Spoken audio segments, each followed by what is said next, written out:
قرآن مجید کی آیت میں نے تلاوت کی، اللہ فرماتے ہیں الف لام میم احسب الناس ان یترکوا ان یقولوا آمنا، اللہ فرماتے ہیں کیا لوگوں نے یہ گمان کیا ہے کہ انہیں چھوڑ دیا جائے گا صرف یہ کہہ دینے پر کہ ہم ایمان لے آئے؟ انہوں نے کہا ہم ایمان لے آئے تو اب انہیں چھوڑ دیا جائے گا، بس ختم، اتنی بات پر چھوڑ دیا جائے گا، وہم لا یفتنون، اور انہیں آزمایا ہی نہیں جائے گا۔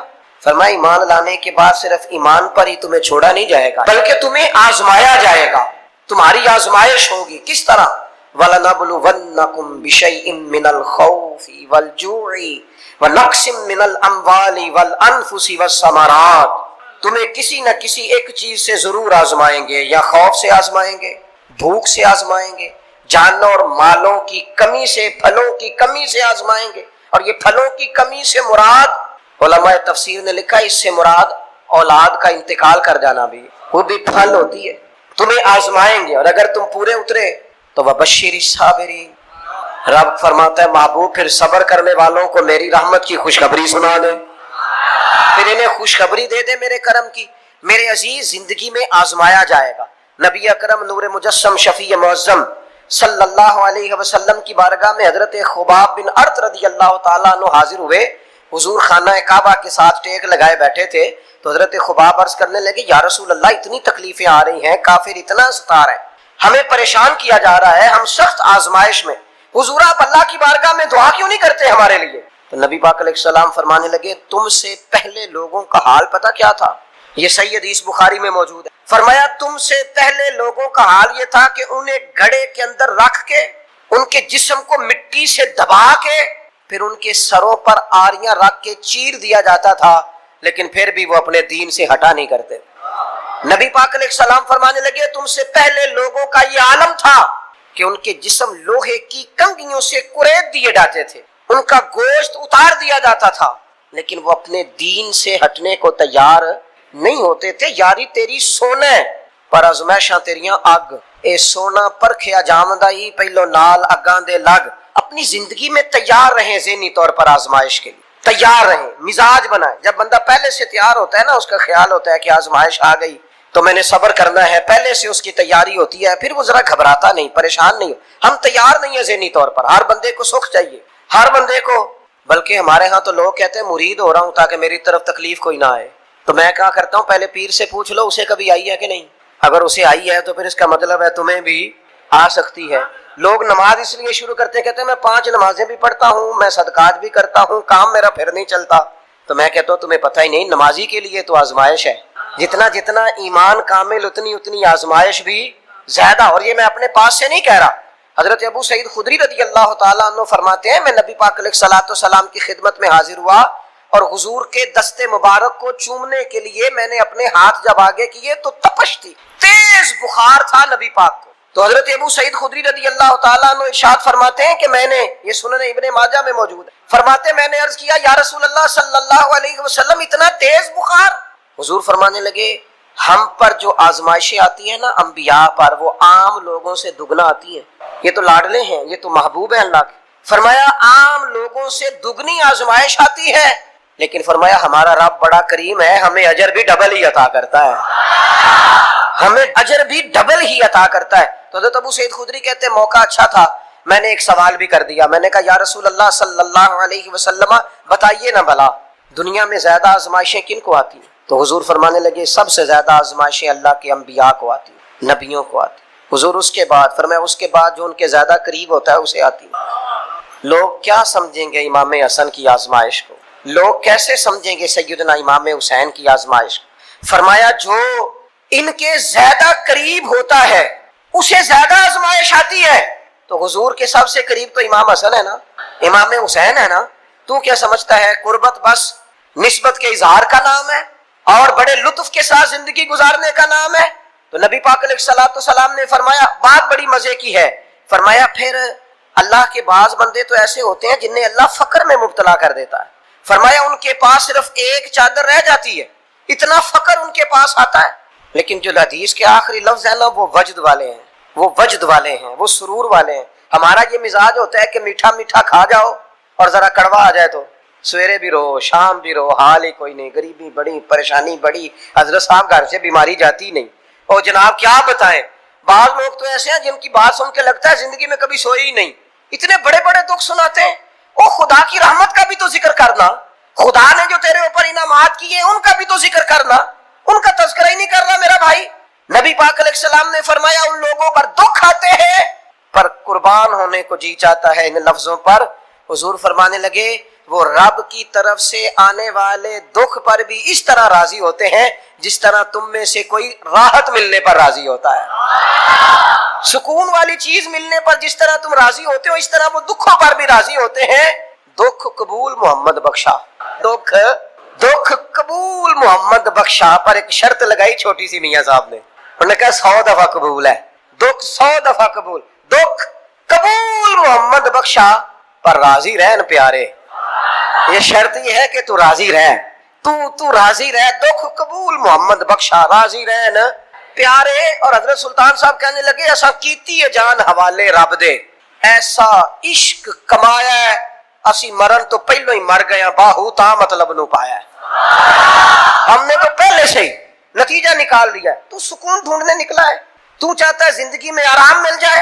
کائنات میں سب سے زیادہ پیار اللہ کا اپنے محبوب کے ساتھ، لیکن دیکھ لو نا پیدائش سے پہلے ہی حضور کے والد چلے گئے، 4 سال یا 6 سال کی عمر میں والدہ گئیں، 8 سال کی عمر تھی محبوب کے دادا کا جنازہ اٹھا تو محبوب پیچھے پیچھے جنازے کے جا رہے ہیں۔ پھر وقت آیا جب تبلیغ دین کا تو دنیا کا کون سا دکھ اور کون سی تکلیف اور کون سی اذیت ہے جو حضور کو نہیں دی گئی، لیکن کریم ہر وقت کہتے ہیں افلا اکون عبدا شکورا، میں رب کا شکر گزار بندہ نہ بنوں۔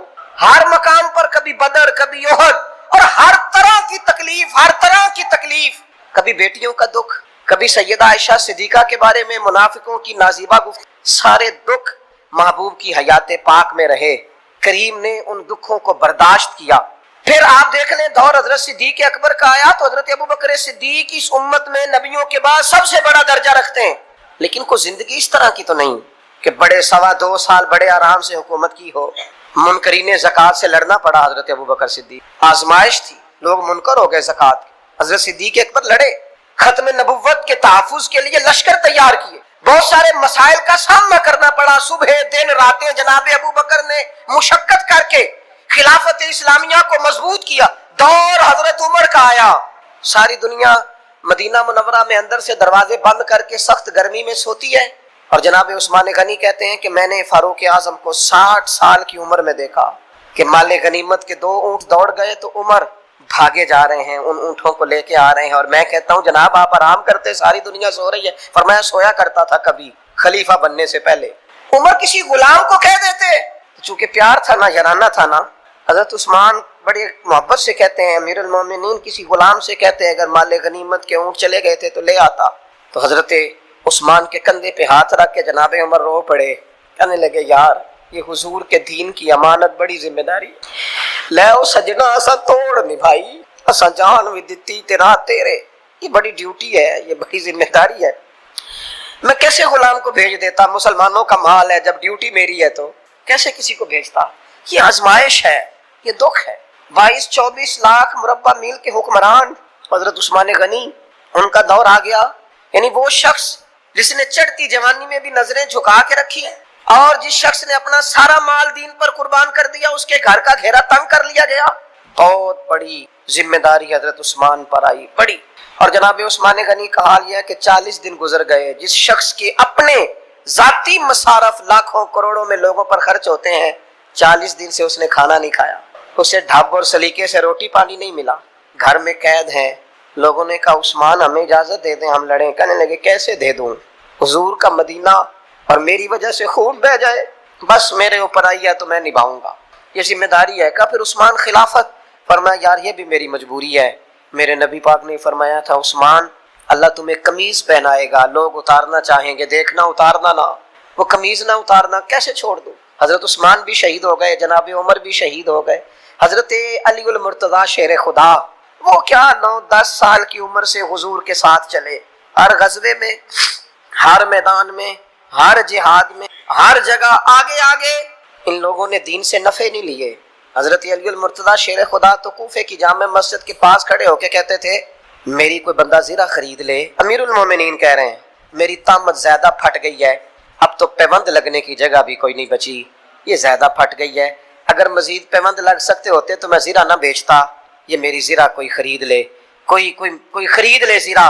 حضرت مولا علی شیر خدا 63 سال کی عمر مبارک، اور جب کوفے میں آپ کو خنجر لگا، زخم لگا، تو لوگ بیٹے کو بلاتے ہیں، آواز دیتے ہیں، لیکن جناب شیر خدا مولا علی مرتضی مشکل کشا العطا حضرت علی المرتضی شیر خدا زیر لب ہلکا سا مسکرائے، ادھر دیکھیے گا، اور مسکرا کے پتہ کیا فرمانے لگے، کہنے لگے فزت برب الکعبہ، لو بھائی کعبے کے رب کی قسم علی کامیاب ہو گیا ہے، کامیابی مل گئی۔ آج بات امام حسن کی آئی، امام حسن کو زہر دیا گیا، انتڑیاں نہ کٹ کٹ کے باہر گر رہی، اس شہزادے کی جس نے حضور کی گود میں عمر گزاری، محبوب کے کندھوں پہ رہنے والے حسن ابن علی، جناب امام حسین حاضر بارگاہ ہوئے تو ہاتھ پکڑ کے بھائی کا چوم کے رو پڑے۔ بھائی پیارے بھی تو بڑے ہوتے ہیں نا، بڑے پیارے ہوتے ہیں، اور ان لوگوں کا منصب بڑا انوکھا ہے، شدید تکلیف ہے۔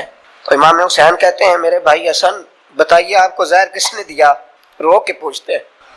بھائی کا ماتھا چوم کے امام حسن رو پڑے، کہنے لگے حسین میری مجبوری ہے، میں تمہیں نہیں بتاؤں گا۔ کہا کیوں؟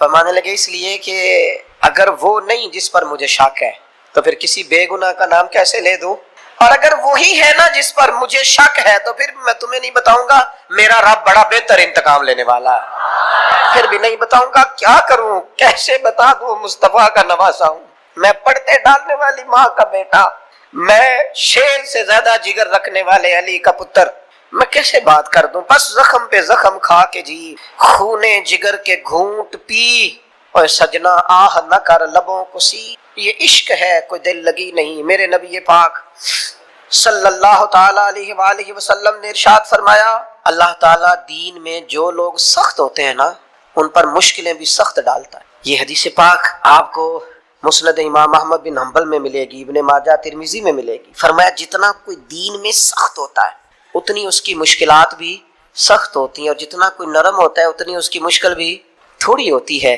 حسین ابن علی بڑے سخت تھے نا دین میں، جاندار تھے نا دین کے معاملے میں، اللہ نے مشکل ڈالی۔ امام علی مقام کی باری آئی، بڑی منت کی حضرت عبداللہ ابن عمر نے، رو کے کہا حسین نہ جاؤ، بکریاں اتنی زیادہ کہ شمار، بہت زیادہ مال اللہ نے عطا فرمایا، اور ابھی کچھ عرصہ پہلے آپ پیچھے جائیں نا تو جو لفظ مال تھا وہ روپے پہ تو بولا ہی نہیں جاتا، وہ جانوروں پہ بولا جاتا، بہت زیادہ مال اللہ نے دیا، بکریاں، گائیں، اونٹ، بیل، بڑا کچھ۔ تو رب کریم نے فرشتوں سے فرمایا کہ واتخذ اللہ ابراہیم خلیلا، ابراہیم میرا دوست ہے۔ تو فرشتے کہنے لگے یا اللہ جسے اتنا کچھ دیا جائے اس نے دوست تو بننا ہی ہوتا ہے، تو نوازا ہی پڑا ہے، اتنا مال، اتنے کھیت کھلیان، اتنا کچھ۔ اللہ کریم نے فرمایا جاؤ آزمائش کر لو، امتحان لے لو۔ فرشتہ امتحان لینے پہنچ گیا، حضرت ابراہیم کے جانور چر رہے ہیں چراگاہ میں، حضرت ابراہیم بھی ہیں، غلام بھی ہیں، بہت بڑا ریوڑ ہے، آپ تشریف فرمائے۔ ایک فرشتہ آیا تو کھیت میں چھپ کے بیٹھ گیا اور بلند آواز سے کہنے لگے سبحان اللہ والحمدللہ ولا الہ الا اللہ واللہ اکبر۔ اب وہ حضرت سیدنا ابراہیم علیہ السلام کھڑے تھے تو وہ کھیت میں بیٹھ کے تسبیح پڑھنے لگا، سبحان اللہ والحمدللہ ولا الہ الا اللہ۔ حضرت ابراہیم کہنے لگے یہ میرے رب کا نام کون لے رہا ہے، بڑی اس کی میٹھی آواز ہے، بڑی، کون ہے؟ ڈھونڈنے لگے، گھومتے گھومتے اس کے پاس چلے گئے، فرشتہ انسانی شکل میں، تو میرے رب کا ذکر کر رہا تھا؟ اس نے کہا میں ہی کر رہا تھا۔ فرمانے لگے یار ایک دفعہ پھر نہیں کرتا؟ تو کہنے لگا ابراہیم پہلے تو میں اپنی مرضی سے کر رہا تھا، تو کہتا ہے تو پیسے لگیں گے، پیسے ہیں تو کر دیتا ہوں۔ حضرت ابراہیم کہنے لگے بول تو کیا لے گا، میرے اللہ کا ذکر سنانے کا کیا لے گا؟ کہنے لگا جتنی بکریاں آپ چرا رہے ہیں ساری دے دے تو میں اللہ کا ذکر سنا دیتا ہوں۔ آپ نے فرمایا بس جا تیری ساری ہوئی، میرے رب کا ذکر سنا۔ اور پھر شروع ہو گیا سبحان اللہ الحمدللہ ولا الہ الا اللہ واللہ اکبر۔ حضرت ابراہیم علیہ السلام کیف میں، یار پھر ذرا سنا، نا علما وچ پھسا سانو تو یار دی گل سنا سانو، ذرا دوبارہ سنا۔ میں پھر سنایا، ایک دفعہ پھر کہا، رشتہ کہنے لگا بس جی آپ کے پیسے پورے ہو گئے۔ حضرت ابراہیم کہنے لگے چل ایک دفعہ اور سنا۔ کہنے لگا پیسے لگیں گے، تو کیا لے گا؟ کہنے لگا گائے بھینسیں ساری میری۔ فرمایا بس یار اتنی قیمت، تو سنا صحیح، سارا کچھ ہی تیرا۔ پھر شروع ہو گیا سبحان اللہ والحمدللہ ولا الہ الا اللہ واللہ اکبر۔ گائیں دے دی، بھینسیں دے دی، وہ ذکر سناتا ہے۔ حضرت ابراہیم کبھی مچلتے ہیں، کبھی روتے ہیں، کبھی آہیں بھرتے ہیں، تو میرے رب کا نام لے رہا ہے، ذرا پھر سے لے، کیف جاری ہے۔ کہنے لگا بس بھائی۔ حضرت ابراہیم فرمانے لگے تو اور لے لے جو لینا ہے، مجھے ذکر سنا۔ اس نے کہا ابراہیم بکریاں میں لے چکا، گائے بھینسیں میں لے چکا، اونٹ رہ گئے، سارے لے لوں گا پھر ذکر سناؤں گا۔ فرمایا جا تیرا ہوا تو ذکر سناتا رہ، میں دیتا ہوں۔